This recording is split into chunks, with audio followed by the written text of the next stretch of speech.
So every now and then comes a company or even individual who completely changes the way things are done in their respective industry.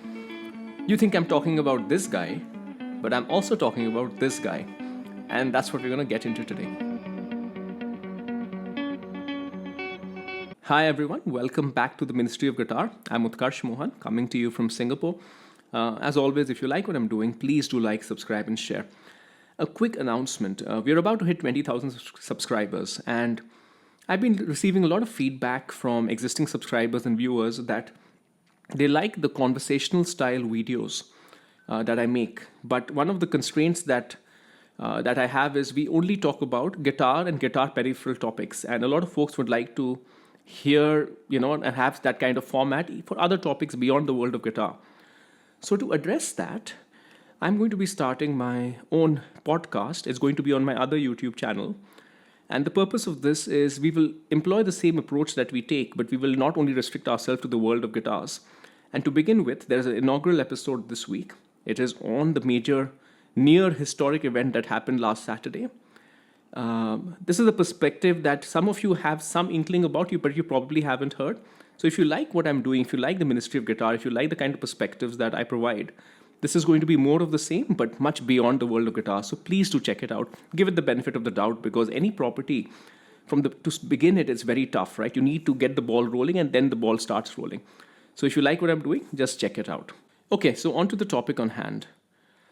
The early 80s was a very, very interesting time, and in a very, very similar period, 1984 to 1985, I think two interesting individuals started their respective journeys. One would, of course, go on to change the world. The other one did not change the world, but he did affect the world in a very particular field. And though there isn't an exact parallel between Steve Jobs and Paul Reed Smith, or rather Apple and Paul Reed Smith guitars, there are enough similarities that it did beg making a video and calling them out. So in this video, I'm going to go over four uncanny similarities between Apple computers and PRS guitars, and I would love to know what you think. Parallel number one: customer focused product. That was probably not where you expected me to start, but if I think about Apple, whether it started off with the Mac and the iPod, and of course everything since iPhone, the watch that I'm wearing, there is one thing that makes it stand out, and it extends all the way from the product to the packaging. It simply works. Apple gets a lot of flack, and it deserves it for a lot of different practices. But what can't be denied about the company and the product that they make is it just simply works in the best way possible usually. Whether it is the way the packaging just opens seamlessly, whether it is how things just work. I gravitated towards Apple for everything from music recording when I started doing music recording. The iPod was obviously did not really have a competitor. Apple has just been making sure that regardless of whether you are a fanboy or regardless of whether you are a critic, what you can't deny is that the ecosystem just works. For me, Paul Reed Smith is very, very similar. A lot of people are distracted with Paul Reed Smith because they're expensive. They are for dentists and lawyers and whatnot, or they look unnecessarily beautiful. But underlying it all is simply a guitar that works. And that philosophy honestly started all the way back from 1985. This is the 1986, but they're practically similar. When you pick up this guitar, this is the first guitar that Paul Reed Smith launched. It is uncanny how, one, it is so similar to what you can get today, but more than that, how everything just works. The neck profile, the pickups. I mean, it's just a very, very functional thing. Beyond all the fetishes that different guitarists put on different guitars, that the pickup should sound a certain way, etc., etc. If you just look at it as a product, this is a product that does its job and would do its job for years and years to come. And the same is true for a modern Paul Reed Smith guitar. I use the Custom 24 Piezo as my gigging guitar. And the reason for that is when you're gigging, you don't have time for nuances of tone, word, and whatever. What you ultimately want is a product that works. The Custom 24 Piezo stays in tune. It covers all the tones, practically speaking, for a crowd. It plays like butter. It is reliable as hell. There are there are no irritating electronics. The volume knob just works if you want to do volume swells. The pickup switches feel like, the pickup switching, the 5-way blade feels perfect. It just works. So just making a product that delivers its function as a product. In the marketing industry that I worked in, there's something called job to be done. And the product that delivers the job to be done in the best way possible is the one that usually wins. And that's where Apple and PRS are very, very similar. Parallel number 2, a culture of innovation. There has been a major impact that Apple has had on our lives, and by the way, I want to just preface this. I am certainly not an Apple fanboy. I've been switching back and forth between Apple and Android for the longest time because I kind of, I don't like cults, and I found the whole Apple thing to be a cult. So take that. So don't worry, I am not speaking to you as the converted. But we have to acknowledge that Apple has created a culture, good and bad, of constantly having improved products in very, very short life cycles.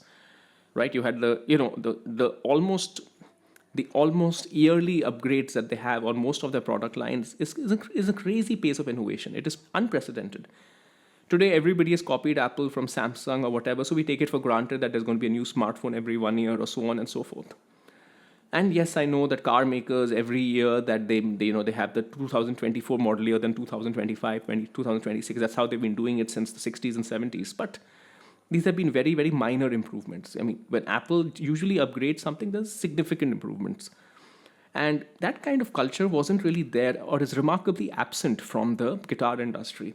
Right? The guitar industry is more backward looking. It's more about how do we better replicate the exact hide glue that they used in 1959?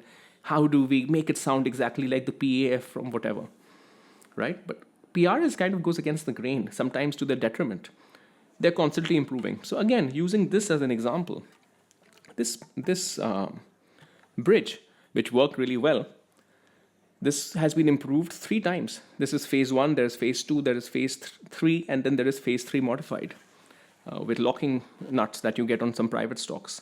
Similarly for these tuners. Honestly, the first gen tuners were the only part of this guitar that I say wouldn't be the best solution, but this is Gen 1, then you have Gen 2, you have Gen 3, or rather phase 1, phase 2, phase 3 for the tuners, then you have modified phase 3.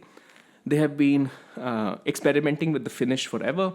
They started off with poly, then they did something called, am I missing it right now? V12, and now they're doing something called a nitro over CAB, constantly innovating on that. Sometimes it's a disadvantage because one of their experiments led to moisture getting trapped underneath the surface. And I've talked about this in the problem with PRS that no one tells you. But you can't deny the company's innovating. Same thing with the pickups. PRS pickups used to be considered dogs for the longest time.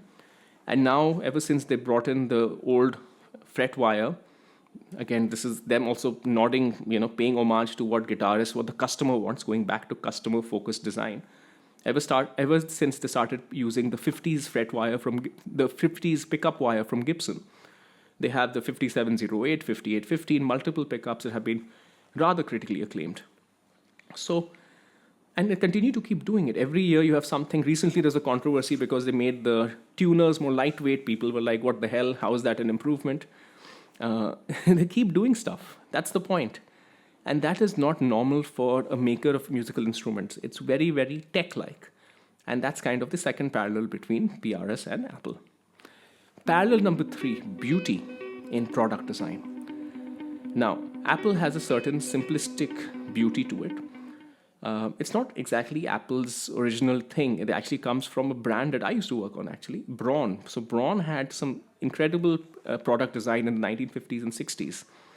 And Apple is rather inspired by that. You can check this out. I'll put a link over here. But the point is, when you think of Apple, you think of beautiful product design. When you think of PRS, you do think of beautiful product. And they have kind of made stuff that the entire industry has replicated. I'm going to pick up another guitar here. So this thing, the PRS Private Stock Graveyard 2 is a great, well, let's just use this as a prop to talk about some of my points. PRS makes some of the best maple stains, right? Just outrageous colors. This particular one is called Raven's Blood. It's got red to purple to black. On top of that, you have some amazing things called frostbite. Do I have one hanging behind me? Oh no, it's in the case. I'll put up a picture over here. You've got frostbite, you've got dragon's breath. They have completely transformed how guitars are painted. Then they have completely transformed how guitar fretboards look. This particular thing has a ebony base with maple blending into ebony. Beautiful inlay work. Again, something nobody else has quite replicated. If you look at the back of this guitar, how they have treated the ash, again, a very aesthetic treatment copied by multiple people.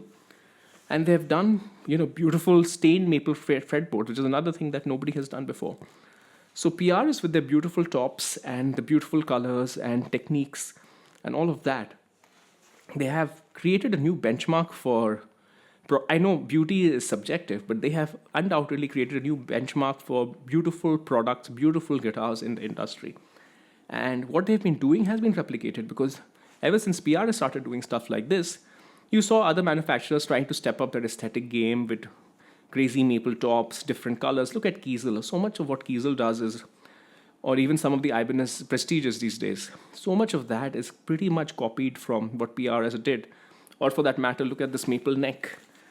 This beautiful stained maple neck with the color. If you look at some of the Music Man guitars, I have a Music Man Purple Nebula, which has a beautiful stained maple neck as well with the three-piece. So you've got a stripe going through it. It's very PRS. In fact, the entire Music Man limited editions that they do, from the Nebula to the Tiger's Eye, that is just very, very PRS. Just to give you one example. So there is no doubt that beauty, just the appreciation of beauty and just the beauty of having a beautiful product, a beautiful thing in the guitar industry, while of course you have the very, very traditional beauty of the Fenders and the Gibsons, but those are rather linked to their linkages with popular culture and music. The PRS beauty is manufacturer-led, and that is a very, very unique thing.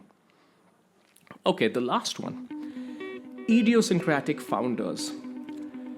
Steve Jobs was not everyone's cup of tea. We all know this.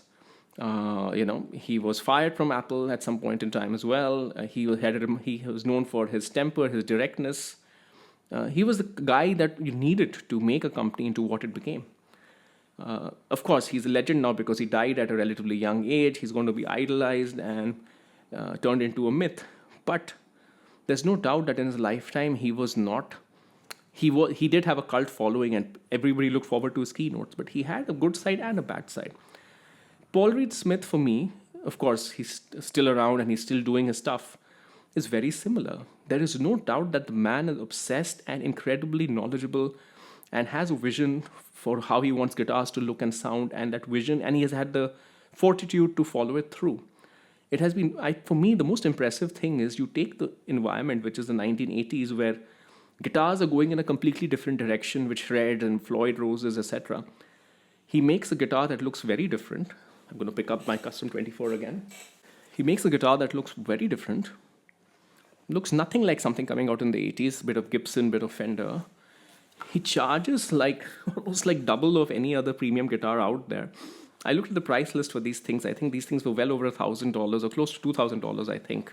Somebody can correct me, but they were very, very high compared to what normal guitars cost in the 1980s. I mean, that takes gumption. You're launching something that is not similar to what anyone is doing, and you're launching it at a much higher price in the market. I have never heard of a luxury premium brand with no previous endorsement, or no previous endorsement is not the right word, but no previous mass recognition being launched like that and succeeding. So the fact that he did it, whatever you have to say about him and PRS and whatever you think, you have to admire what it took. And also the company has sustained since 1985 till now. They will celebrate 40 years. At the same time, Paul Reed Smith gets a lot of criticism. People don't like his opinions on Tonewood. They think he's a snake oil salesman. They think he makes too much of small differences. My personal opinion on this is, when you're so obsessed with something, every little detail counts. So yes, of course you have to, if you're selling a product, you have to amplify the things that you're selling. I worked in marketing as well. The point here is, are you adding value at the end of the day? Are you making people happier? right? Are you doing that? And I think he does do that. He does do that, even though you might have debate on some of the points that he's making. But no doubt, another idiosyncratic guy, just like Steve Jobs. So there you go. That is the very interesting parallel between Apple and Paul Reed Smith. It's not the only parallel that I can think of in the guitar industry. I will make a future video on Gibson and Harley Davidson. But I would love to know what you think about this video first. Let me know if you agree, disagree, if you have any further points, whether there are any other similarities that I missed. I would love to hear from you, and I'll see you next time.